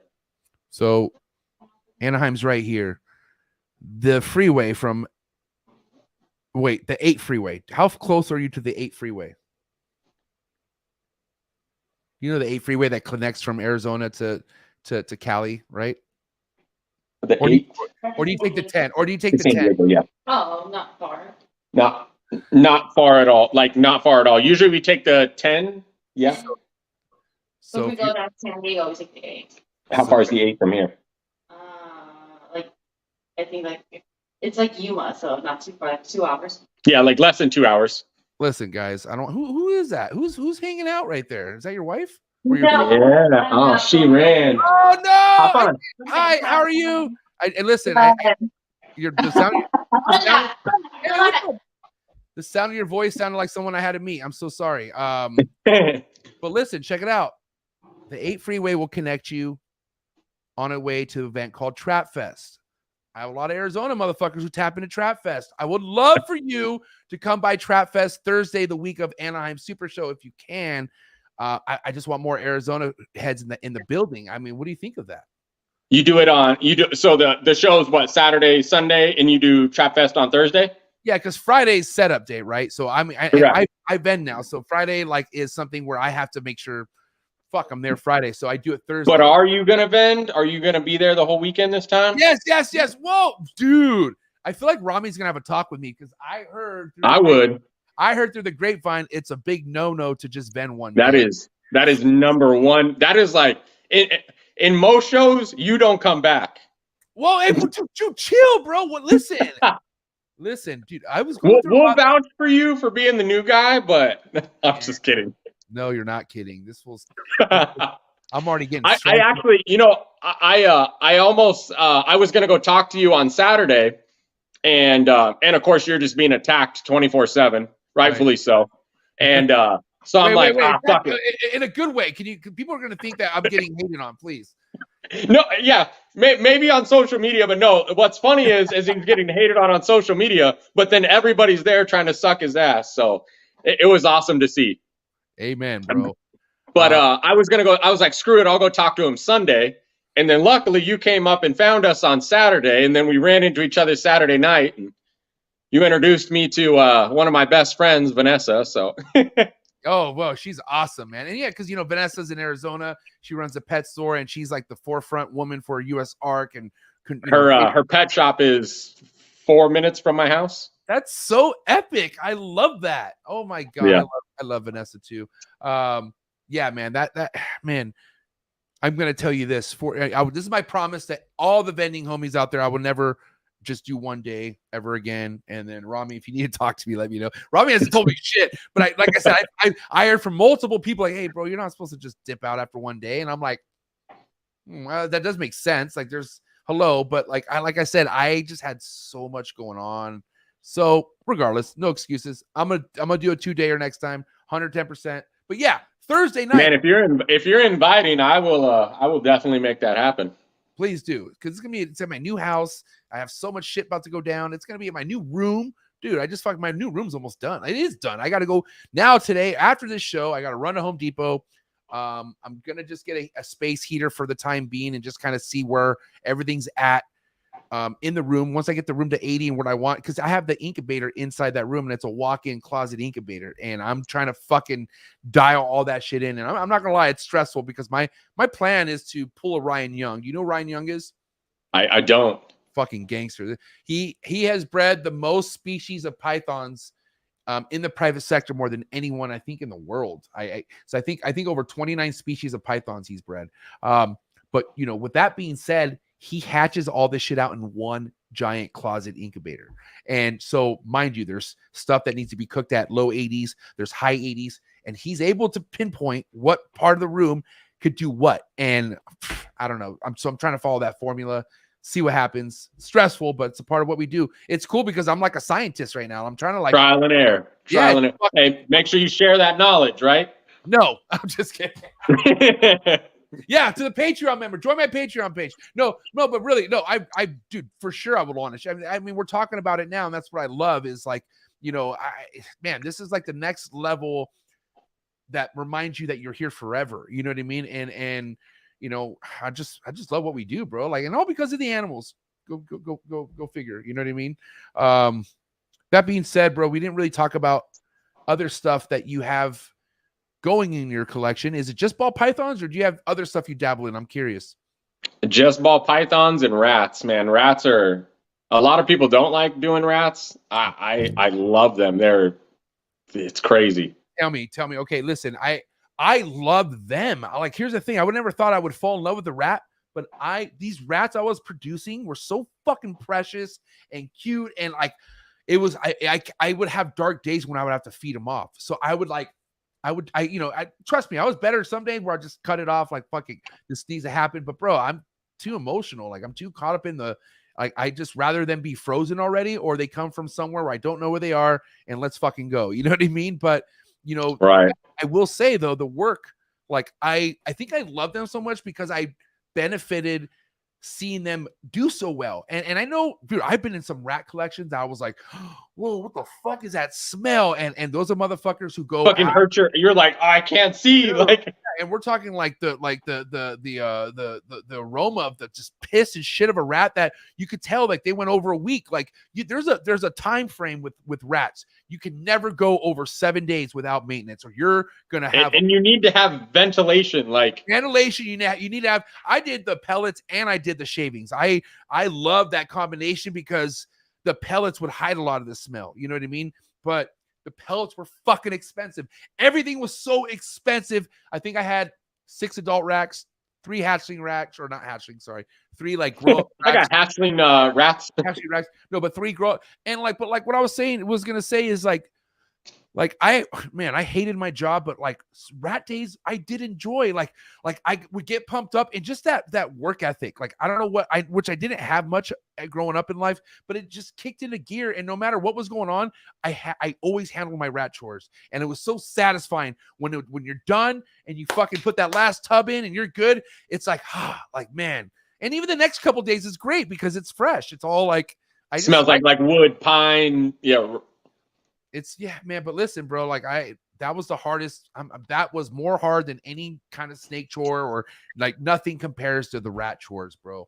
That right there, it was. You know, snakes are easy, rats are hard, but I love them. And if this is what, like, obviously every animal breeder, they want to do this full time, you know. And I think that rats are a part of being full time is because that's going to happen every week. Those sales are going to happen every single week, you know. Right. I can make $10,000 this month and $0 next month in snakes, but the rats, they'll happen every week. So I think that's an important part as well. And the fact that when I had rats, and like, dude, I had any size rat whenever the fuck I wanted, and that was fun. And what I mean is because like you have a snake that's not eating, and all of a sudden it looks hungry. Oh shit, you would run and just grab something, woohoo, it ate, and then you're just happy. You know what I mean? And like having that access to shit like that is, bro, that could be level changing for your collection. And right. I think that's what helped me out in the beginning. Like I knew I couldn't afford a weekly rat bill. Like I couldn't afford, like, dude, I had to be smart. And I did notice the motherfuckers who take this serious, the ones who are all about it, breed their own rats. So, you know, like I said, you know, I couldn't get a freedom breeder rack, but I could get ahead of the game and start breeding my own rats. And I built like, you know, Home Depot cost me about $120 per adult rack. And, you know, and that's how it went. And I love that shit. It was a fun time, but also, man, when those rats left my collection, the last rack, I was so happy. I was like, thank God, you know what I mean? Like, but hey, I mean, shit, that time might come again where I might have to breed my own rats, bro. I'm not even joking. So it's not even like the rat bill that pisses me off. It's the consistency, consistency of somebody else. Like I have to rely on somebody else. Like stressful. Yeah. It's stressful because, you know, shit happens. Like what if something happens to them or whatever, like anything is really on their hands. And it's like, you know what I mean? And man, oh yeah, I don't know. It's just, a lot of people don't think about that until it's too late. You know, Zach? Right. No, for sure. I mean, we're kind of, I don't know, Arizona's been in like a crazy rat shortage, and it's been rough because I'm trying to feed my collection and build my room at the same time. So right. It's hard, but luckily we got some solid people here. So it's been working out okay, but I don't think we're out of it yet.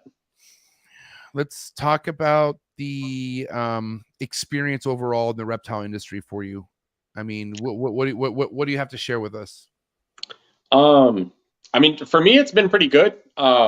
I haven't had too many crazy like people be disrespectful.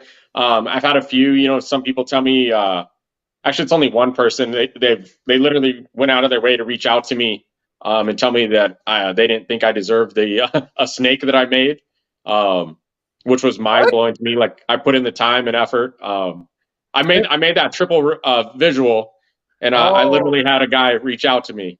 And he was like, "Hey, I don't think you really deserve that. You haven't been doing this long enough." And was it Brian Bodie? Hey, that's where my triple heads came from.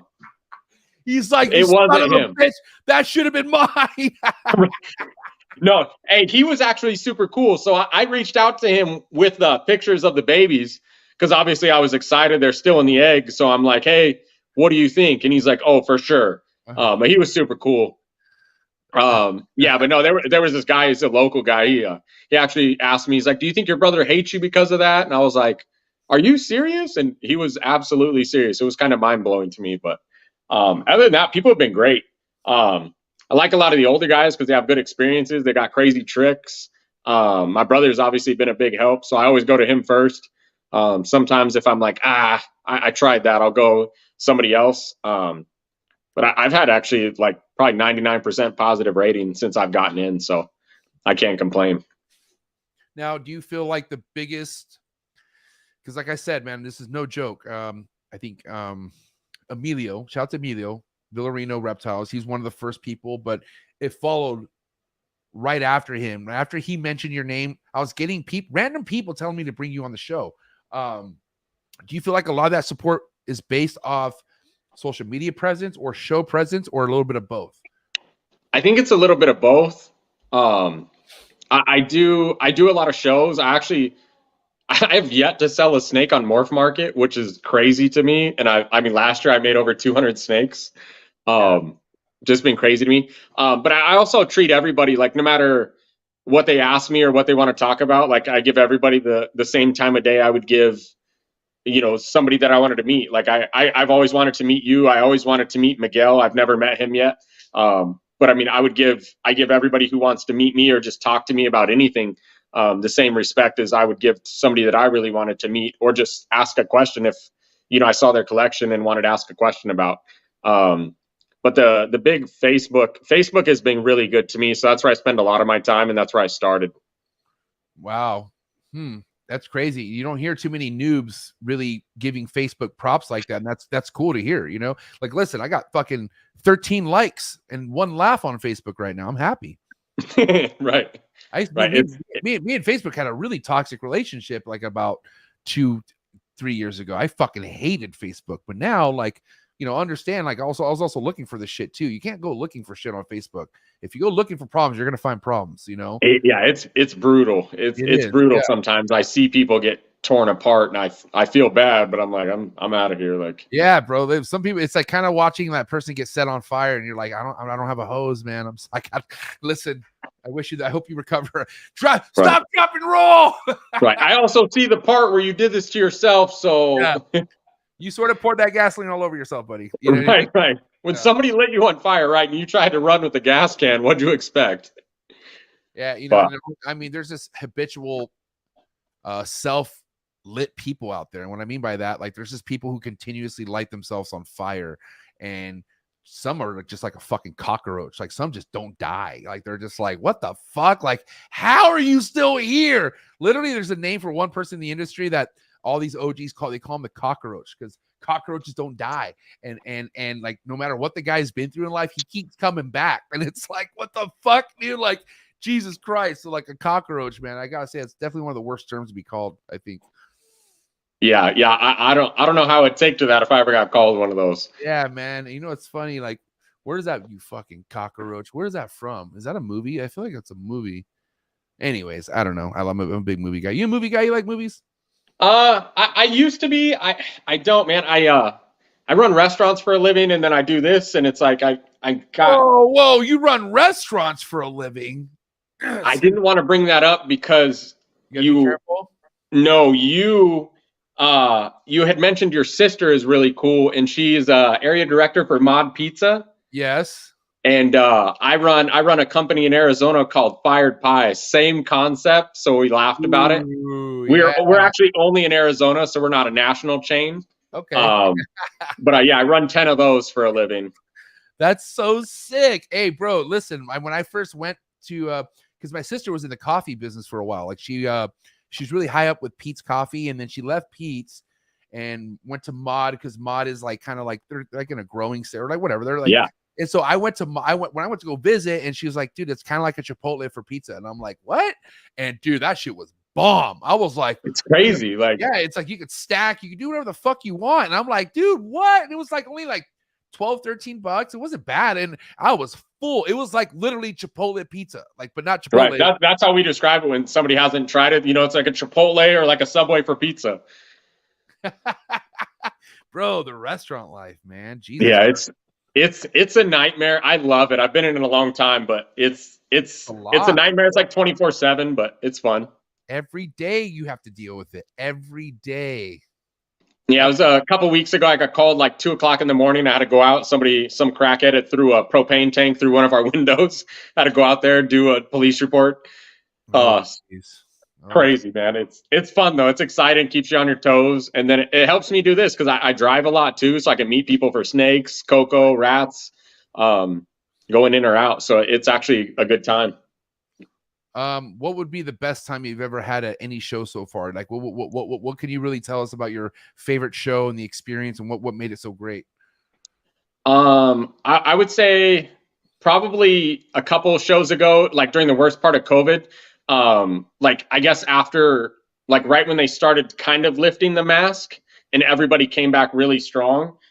We had a show in Arizona and people were just so excited to come out, and I had been growing so fast that people like came to my table. Actually, it's my brother's table. It's always been my brother's table. I vend with him. But they came to his table just to meet me or say hi or say like, hey, I've been watching you grow. And it was just, that was one of my like favorite shows that I vended. Right. I like the California shows though, because I mean, traveling's fun. You get to go stay in a hotel, make a fool of yourself, drink all night, and then go die in a hotel room, you know? Dude, listen, I don't know how you fuckers, I mean, I don't want to say you, but like, how do you rage and then go straight into vending like that? Like, there's just no way. And like, no, I want to say, like, thankfully, Pomona and Anaheim is like a PG rated version of what you experience at Tinley. You go to Tinley, motherfucker. Have you been to Tinley? Have you been to Tinley? I have not. That's my dream. Like, that's for rock stars, bro. Let me tell you right now, Tinley is where it separates the boys from the men and the girls in the like you have conversation with legendary people at like 2 a.m. in the lobby at Tinley, bro. It is life-changing. And like it's like you have to force yourself to go to sleep, but when you finally go to bed, you're so tired you crash out.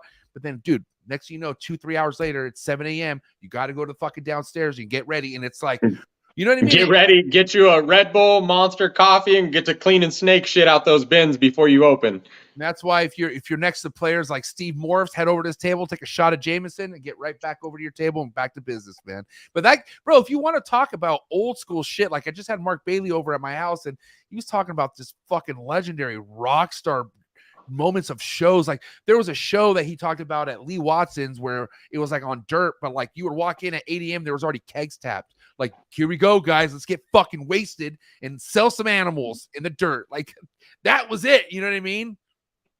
Jeez. I think that's where people like forget that's where you do the best networking is after shows. Like, I don't, you know, like, yeah, we got to meet Saturday during the day, but we randomly ran into each other at the bar at the hotel. Like, you know, what, you know, some conversation that you get to have with random people, you will not get that. Like, we're not going to get to have those conversations during the show while you're trying to sell snakes and I'm trying to sell snakes. Like, right. We need to see that, you know, like that, or not see that. That's where you need to meet the people and network yourself is after the shows. What would you say the best way to go about networking for anybody new out there? Like what's your advice without, you know, obviously, because there's some people who just don't want to seem like they don't want to seem like, bro, like, I just don't want to be like, I don't know. They're in their head. They go, I don't want to bother you or whatever. But no, like I tell people like, dude, fucking who cares if I'm talking to somebody? Let me know. Like, hey, MJ, can I talk to you when you're done? Like, bro, like I want to talk to you. But some people just, oh man, I'm good. Like they don't want to do it. What would you say best way to go around meeting and connecting to people if you have that problem? Right. In that scenario where if you see somebody that you really want to meet or whatever, like, I mean, I'll admit when I see some people, I'm like starstruck, like even local people, sometimes I'll see them and I'm like, oh man, you know, but I'm like, screw it. Like I'm going to go up and talk to them and two things are going to happen. We're going to have a great conversation or they're going to be an asshole, one of the two. And usually it's great conversation. But I would say just do whatever you want to do. Like if you want to meet somebody, go meet them. Like the worst case that happens is they don't want to talk to you. Life goes on. Nothing bad comes out of it. But for networking or, you know, show your growth as well. Like keep up, show everybody what you're doing. Don't be scared to show things or, you know, I don't know, say what you want. Like I got to message, I had questions one time, and I messaged Justin Kabelka, and I was like, hey, like I was most interested in how he took care of his collection, because that interests me. How do you take care of that many animals? And I would just shoot him random questions, and if you leave him alone, you ask him the question, he responds like a normal person every day. And it was a shot I took, and now we've had great conversations, you know, and I it's awesome. Just shoot your shot or go after whoever you want to talk to. Justin's the one guy that reminds me we're all just fucking people. Like, we're all humans, and only because I, you know, just like everyone else, for the most part, not everyone else, definitely not everyone else, but a lot of people who come into this game look at Justin as a fucking god, you know, and He is like, but he's also the most chillest, down to earth. He'll make you laugh. Like, I'm so glad I know him on a personal level, because it just reminds me, like, bro, this is your boy. Like learn from him, get information. And dude, there's times where I don't agree with Justin's fucking advice, because Justin is like, I'm a risk taker and Justin's not a risk taker. Justin doesn't take any risk. And what I mean by that, he's not a big fan of like my incubator thing. Like, maybe if I just want ball pythons in there, but I'm like, I want to put all my species that I hatch. He's like, that just gives me nervous, blah, blah. And I'm like, yeah, but I'm talking to Ryan Young and someone's doing it. And he's curious. He's like, dude, let me know how that goes, please. Cause I really want to know. And I'm like, oh, great. This is cool. So the shit that I'm doing right now, Justin wants to know information on. So it's like, who would ever thought? Like, what the fuck? I'm gonna give information to a god. Watch this. Right. Shit. Hey, yeah, hold my wine. Hold my beer. Right. Yeah. No, I would love to meet that guy in person, but I've had some pretty good like text back and forth conversations with him, as well as a couple other people, you know, that I really like talking to. Yeah, I think we all have something to learn, whether it's his level or my level or the guy starting today. We all have something to learn. Just share it and spit it out. All right, wrap-up question, pre-wrap-up question for the wrap-up question. What is the most exciting thing you could hatch this year, you feel like? I'm not trying to jinx yourself, but if you could put yourself in that wow factor moment of 2023 production, what would that snake be? If I hit what my goal is that I'm pairing for, it would be the puzzle, genetic stripe puzzle. Whoa. That has not been hit yet. Damn. And you look serious about it. You're not fucking around. You want that, don't you? Man, I would trade that triple 3 times for it. That's an idea that I believe I had, and then right after I got on eggs, I found out somebody else has it. I seen it randomly online, and so their eggs came out maybe making double hets. Their eggs came out a couple weeks before me, and this was about a year and a half, maybe almost 2 years ago. Right. And so I would love to hit that. I think the genetic stripe clown is one of the coolest things I've ever seen. So to hit a genetic stripe puzzle, I think it could be as amazing. So that would be my number one hit this year if I could hit it. Wrap-up question before some hot seat questions, Zach. You know, obviously you were in a growing stage, growing well, very happy for you, but let's talk about what you're doing with your investments, or for instance, this year, let's say you have the biggest year ever, which I hope you do, I want you to, right? Well, Appreciate that. Say sales goes your way, production goes your way. What is Zach looking to do with the profits for his anything that's coming off the snakes? Are we putting it all back in? Are we putting it elsewhere? Maybe some of the restaurant. What is Zach doing with all the profits that he could possibly get in 2023? If everything goes my way, I would like to 5x my animals and then what's 5x? What do you mean 5x? What's that mean? Like 5x the either quality of animals I have or number of animals I have. Whoa! So you want to just elevate big time? Correct. And I hope to accomplish that within this year, and then by the end of the year, do it full time, if everything goes my way. I've been spending a lot of time and a lot of money on my rodent room to produce as well. So I think that'll be a good source of consistent income. And then I would like to just do shows. They're just so fun. I love the people. Damn, bro. I love that. I mean, because at the end of the day, I mean, you're like, I feel like it's a tricky thing to ask somebody, what do you want to do with your snake investments? Because it all depends what other investments you have. Like, do you have no investments going on? Okay, well then maybe have multiple. Right. That's what I'm saying. You have multiple, but you have so many multiple investments where you could worry, your investments there could worry about that. And that's it. And I feel like, man, dude, this life is about hustling, bro. You cannot just sit back with your feet on the fucking desk and say, I'm good. I got fucking 100 ball python clutches this year and sold 7, but I'm good. No, no, dude, it ain't gonna work like that. You need to go figure out what you can do. Go build RHACS. Go do it yourself. Like, go provide stuff to the hobby, and it gives you back. That's what I love, bro. Like, I feel like, I didn't. Like my energy for this came naturally, but thankfully, like, I feel like the hobbies were paying me because what I'm bringing to the goddamn industry, like people like you, Zach, and other people that come to the show that just inspire people to want to do this. So people need to go out there and find what they can do to benefit the hobby other than breeding, and then watch how much it returns for you. That's all. Right. I think that's smart. Like with, if you have nothing else to do, give to the hobby, and then it will give back tenfold every time. Damn. So basically you're on that Levance elevator. You don't have any time. You're not pressing any buttons. You're just going up right now. You're just like, there's really no set time of you getting off the elevator anytime soon. If I'm not in the restaurants or in my snake or rat room, I'm researching, and the only other thing I'm doing is sleeping. Dude, listen. Hour and a half, hour 35 went by very quick. What an amazing episode. We do have hot seat questions for you if you're cool with that. Are you cool with these? My favorite. All right, guys, hot seat question time. Get the likes up if you haven't, please. We had well over 100 people for the majority of this episode, so this was a good one. This was great. They're all good, but this was a respectable, really good episode. But let's get these hot seat questions. Thank you for all the super chats, too. Let's get the super chats up if you like. But hot seat questions for the homie Zach, Pie His Life. Zach, you know how these goes, bro. The quicker, the better. All right, let's bust these out, and let's have a good night. You ready? Go. Okay. Frozen out or live? Live. A cut or no cut? Cut. Incubation temp? Incubation, 88 to 89 is where I fluctuate. Red chondro neo or yellow chondro neo? I like red.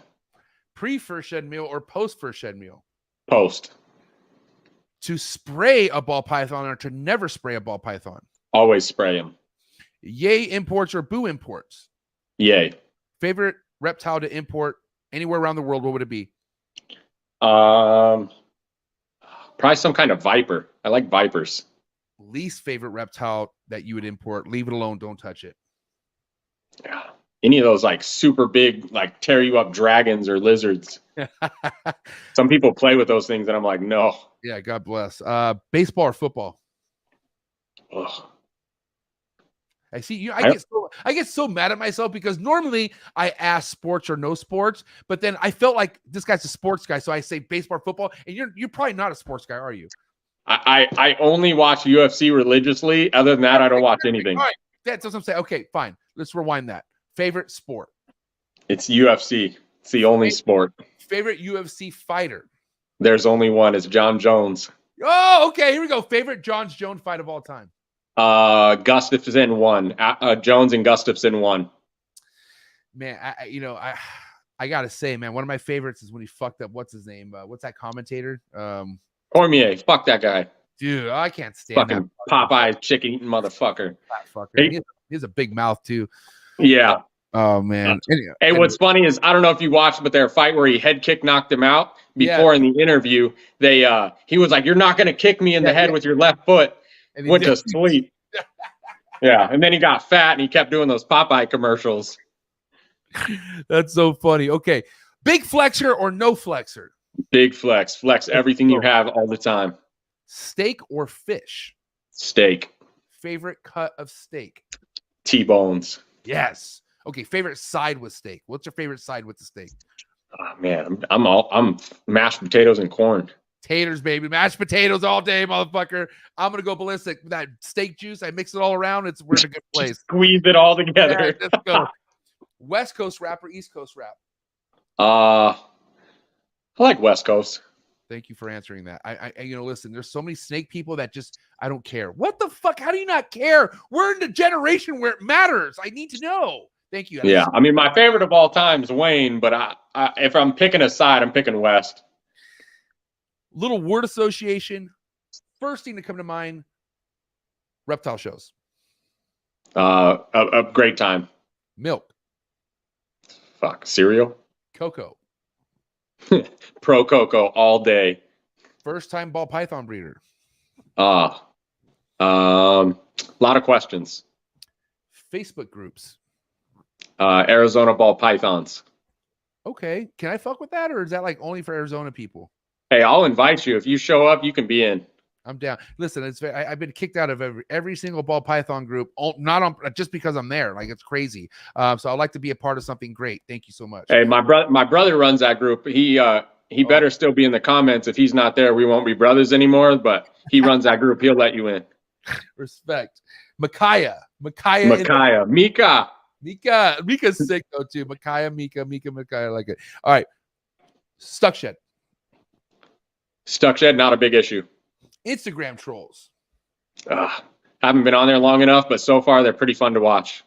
If it came down to you eliminating one double recessive project in the ball python game, like you could never combine these two, don't fucking like just leave it alone. What would it be?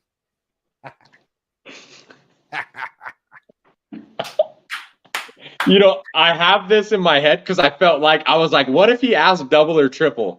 And I have it in my head, and I embarrassingly don't want to say it because a local guy, I love him to death, and it's his like bread and butter.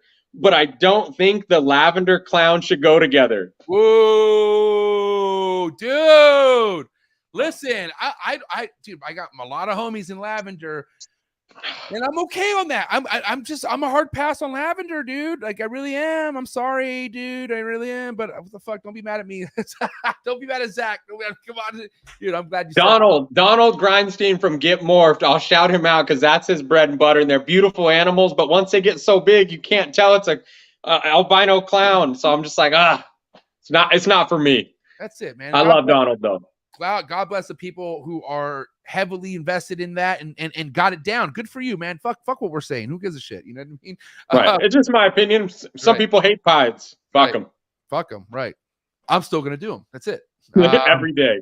Yeah. Listen, dude. Over 100. Like I said, well over 100 people in the building for you. Mad love and support. What do you have to say to anyone or everyone out there who supports what you're doing, Zach? Man, I just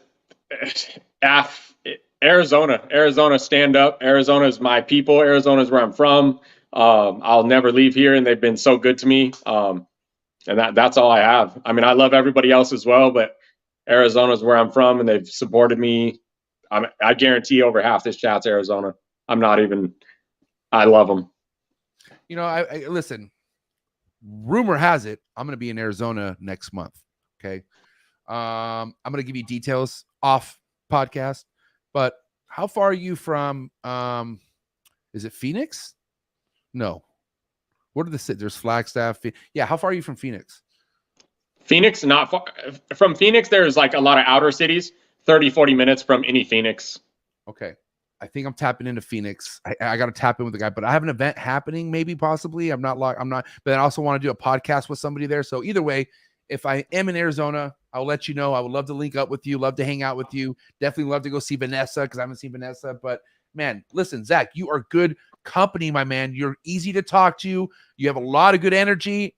And I just want to say thank you for all that you've done already in the game. And it's just a beginning, bro. But it's a wrap for the homie Zach. Pied is life, ladies and gentlemen. Let's go. Man, I appreciate you guys. Hey, come check us out. Pied is life at Instagram. And then my brother's Mass Rep, MAS, at Instagram as well. So come check us out. I'll put those plugs in the description below so people can have access to that. But, guy, listen, Zach, have a good night. I'll tap in with you soon, buddy. Hey, man, I appreciate you. Let me know when you're coming to Arizona. All right, sounds good, buddy. Peace. All right, man. Have a good night. Damn, you guys called it. What a guy. Great episode. Thank you so much, Zach. Thank you, Zach's girlfriend who was tapped into the background. Thank you, all the supporters for Zach. Make sure you hit the like button, hit the subscribe button. If you really enjoy this episode, I'm telling you right now, This is why I do what I do. I only bring the hottest of the hottest and just like the most inspired of the most inspired. And Zach is one of those individuals by far. So go fucking check him out. Like he said, hit him up on IG, Pite His Life. And yeah, guys, thank you so much. I'm going to take my first sip now that the show's over. Ah, man. I got to admit, it does feel a lot better doing an episode not drunk off a whole bottle of wine. I think I'm doing it better just enjoying the glass after the episode because I feel like I deserve it, right? Man, but I have quite a night ahead of me, guys. Stuff at the new house cracking off. So I appreciate everyone who tapped in. I do want to say, I hope anyone out there in the ball python game, in the chondro game, if you're listening to me right now, if you've been around for a while, I need you to be prepared for this episode happening Thursday because I can't stress the matter of how fucking legendary this guy is, Eugene Bassett, okay? I'm talking about, we have so much to thank this guy, man. And, you know, especially during a time right now where the legends of the game they don't have too good of a look, unfortunately, due to current events. But this guy right here, man, he's a fucking legend.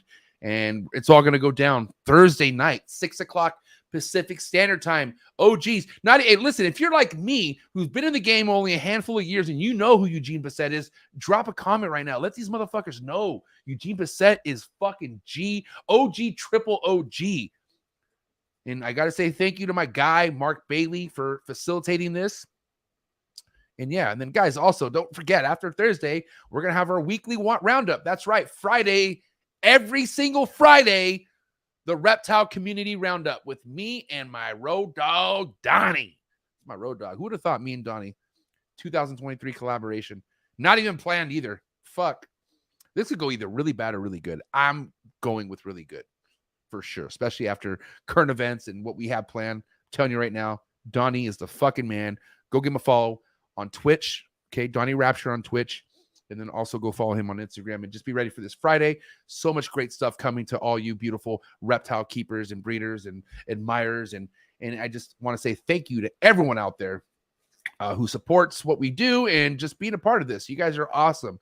And then, like, guys, go give my boy KG and D a follow, Bomb Projects. And yeah, I'll catch you guys here Thursday night. Last but not least, if you're looking for exclusive content, if you want to support the trap, if you want to continue to see me put out content all over the country, best thing you could do is go down to the very first link you see in the description below, click the Trap Talk Patreon link, and join the Patreon family. As soon as you join the Patreon family, you get a link to the Discord. Taps you in with over 150 trappers in the building. All about it. We have OGs, little Gs, mid Gs, everything. All Gs, a part of the family. And I love my Patreon members. I love you guys so much. And I love you guys, my viewers, my supporters, my haters. I even love my haters. Not my retaliators. I'm sorry for you guys. God bless. But anyone out there who's just motivating off what I'm doing, thank you. I'm going to keep doing it. I'm not going to stop. And I love you guys. Like I said, see you guys here Thursday. Zach, good job, buddy. What an episode. Have a good night, everyone. And again, this episode is brought to you by Mark Bailey from Mark Bailey Reptiles. Have a good night, ladies and gentlemen. See you Thursday. Cheers.